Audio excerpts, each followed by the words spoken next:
Think if I had a dollar for every time somebody came out and said, well, you did this thing over here, why can't you do it over there? I could afford to buy a second home. Hi, and welcome to The Missing Middle. I'm Kara Stern. And I'm Mike Moffat.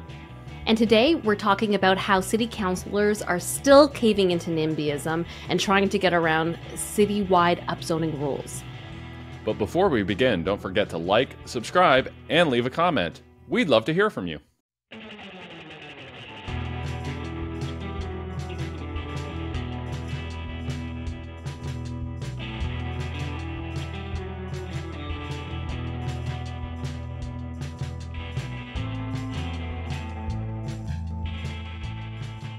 When Toronto announced that garden suites would be legal throughout the city, I heard from so many, particularly boomers in my life, letting me know how excited they were for me since they knew I had been ranting so much about the lack of housing supply in the city and how I just couldn't get a home because of it. And even then, I kind of couldn't help roll my eyes a little bit because I knew that policy change for garden suites, it's gentle density that is just too gentle to solve the housing crisis. But, here at Missing Middle, we take any housing supply wins that we can. And yet, despite the fact that garden suites are, like I said, the gentlest of gentle density, there's a story in mine and our producer Meredith's neighborhood that I think is worth talking about because it just shows how NIMBY some councilors still are and how they're still trying to get around these citywide upzoning rules and how people are still trying to pull the housing ladder up from behind them. So I don't live in the center of the universe, so I'm going to need a little bit of help on geography here. But my understanding is that there's this street called Craven Road, and the residents on the north end of Craven are trying to fight garden suites that could be built across the street from them on Parkmount Road. So for those who are listening on the podcast, there's a link to the map in the show notes if you want to see what's going on.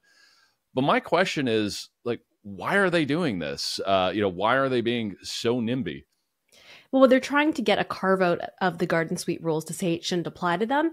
It's a weird street. It's kind of like a laneway. So instead of having houses across the street, they face backyards. Or sometimes they face garages or parking spots, but mostly they're facing the back of the houses across the street from them. And they don't want that to change. This street has a lot of tiny lots. Many of them are under 20 feet wide. And historically, it was a very poor area of the city. I was looking at some of the history of it. The Leslieville Historical Society has some really great information. We've linked to that as well. And it's really interesting. But they started as a street of huts that were very small lots. And it took them a long time to be connected to the public infrastructure. In around 1909 is when they were connected because they were brought into the city of Toronto. So then they were forced to actually connect to sewage. And it was actually, there's some information about what a big fight it was because they didn't want to pay for it and they couldn't afford it because it was a very poor area. And a lot of the arguments from the local Ratepayers Association ring very similar to nowadays. But it's a very narrow street. And the fact that they don't have anyone across the street is something that they're saying is part of the history of the neighborhood. We don't want that to change. So unusually for me, I actually haven't been online that much lately. I've had a lot going on.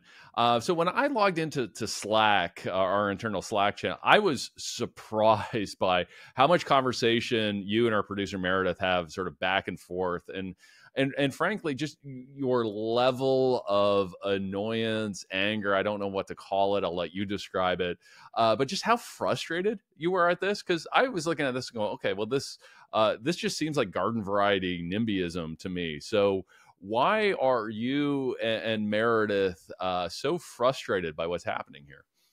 It's the fact that it seems like this is the city councilor and also some of the city staff in support of this when I'm like, why are you changing this? You made garden rules for a reason. The garden suite rules limit how tall things can be and where they can go. And if it fits within that, I don't get why they're fighting it.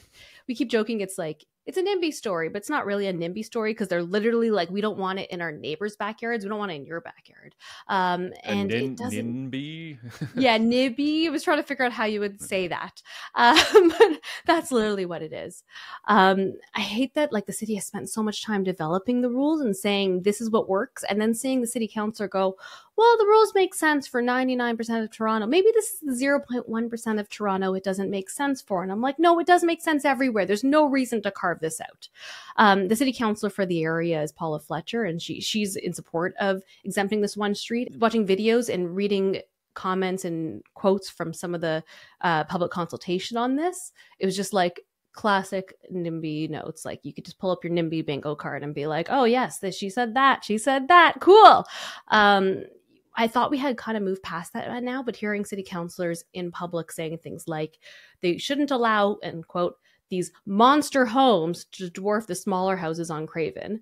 And I find that frustrating because these are tiny homes that people could afford because they were tinier homes. So these are people who largely moved in there. Most of them, I was looking at the sales data, they're not cheap homes now. Like there was one that sold this year for 1.8 million. They're all over $1 million for the most part. I think that there was one that was a little less because it was like a total teardown. But for the most part, these are not cheap homes anymore. But there haven't been a ton of sales in the last while. And so I expect that a lot of the people living there got in before housing prices shot up.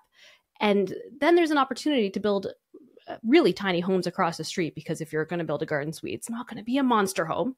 They are saying, no, we don't want you guys to be able to do that. And you hear like the advocates with the typical, we want to preserve our sunlight, our sky views, as if that's more important than people's homes. And people are still saying this out loud. City councilors are still saying this out loud. It is really, really frustrating to see them advocating for people who think that their sunlight's more important than people having shelter. And the last thing that's really bothering Meredith and I is that this is a street where, like, historically, it was for working class people. It was for lower income people. And they could only afford the lots because they were smaller. So if you want to preserve the character of your neighborhood, then, like, I can't think of a better place for small homes to go on than the street where that's where they were. It doesn't make sense to me. Well, you know, you millennials and Gen Z, I mean, you change the character of any neighborhood, and that, you know, that seems to be an issue here. Always. You know, one of the things, always changing the character of the neighborhood.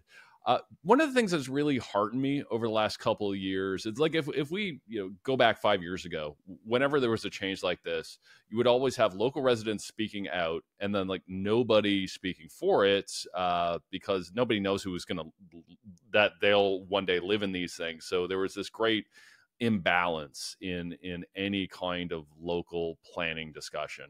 That's changed in recent years, and we're seeing more, you know, young people, you know, millennials, Gen Z, and others come out and actually support, you know, planning changes, zoning changes, and so on. So, you know, who's speaking out on each side of this? Like, who do we see opposing these changes? And is there anyone speaking out in support of allowing garden suites here?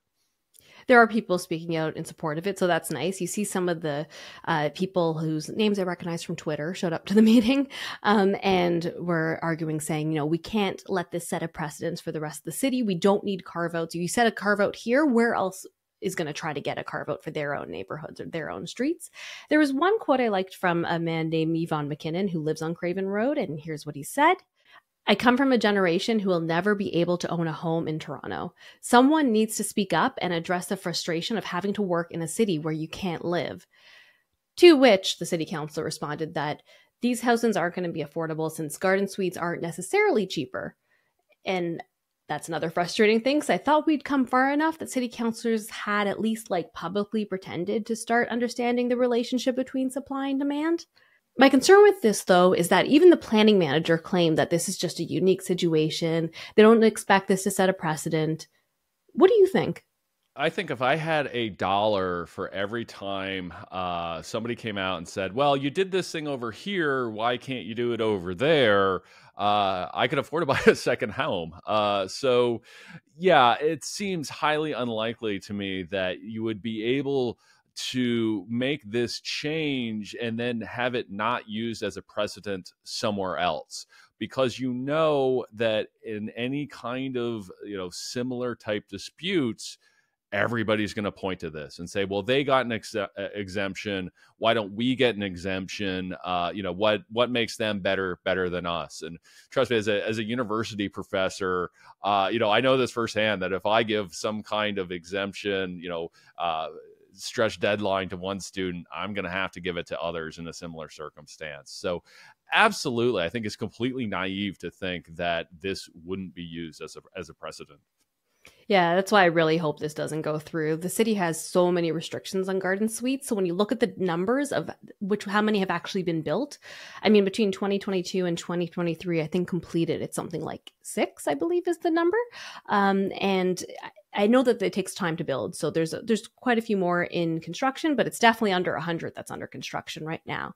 So clearly these aren't something that like everyone's going to be doing. There were people at the public consultation, someone who lived on the street across the street saying, I plan to build a garden suite and I would still like to do that. Like, why are you limiting me? And I think about the people who are on Craven are then like they still get the opportunity to build garden suites if they want to, which adds to the value of their home. So it's like, it's frustrating that they get to keep it, but the people across the street from them, like I imagine their home is taking a hit in value if all of a sudden everything's upzoned except for theirs. Although I don't know that that's something that they're actively thinking about, but it is a reality. But I just think there's no need for something like this. If it fits the rules, let people build it. And if not, they can't build it. Why don't people get that? Well, I think this example shows that people get their way when they complain about this. You and I have both raised toddlers before. And yes, I'm comparing residents of Toronto to toddlers. If you don't like that characterization, send us an email at missingmiddlepodcast@gmail.com. But, if you reward certain types of behavior, you get more of that type of behavior. And we've seen over the years that if people shout loudly enough at planning meetings, at rezoning, whatever the consultation is, and they get rewarded for that behavior, they engage in more of it. And my fear here is that again, these folks who are against this, which actually may be the minority of people, but because they might also be the loudest, they may end up getting their way here. So I hope they don't. I hope the city can kind of stand firm and say, no, this is our plan and we need to stick to it. And we can't be giving special exemptions because then we have to do that for everyone. But I think it just shows that city councils have rewarded this kind of behavior. So folks keep engaging in it. Yeah, if you want to advocate for more housing in Toronto, and I was thinking if people hear this and want to fight this potential carve-out, write to your city councillor if you're in Toronto, especially if you're in Paula Fletcher's ward, and it's Ward 14, it's Toronto Danforth, I believe it's called. And there's a city planner who's on this file that anyone can email to share your thoughts and get more information about an upcoming community council meeting where you can go and speak to the council about your thoughts on it. So we'll link to those in the show notes as well. Thanks to everyone for watching and listening, and thanks as always to our producer, Meredith Martin, for getting so angry with me this week. It felt good to have at least an ally in this rage. And I'm sorry, as somebody who doesn't live in the center of the universe, I have to live vicariously through you both, but it was so fun to see on Slack. And if you have any thoughts or questions about this issue or garden suites in general, please send us an email to missingmiddlepodcast@gmail.com. And we'll see you next time.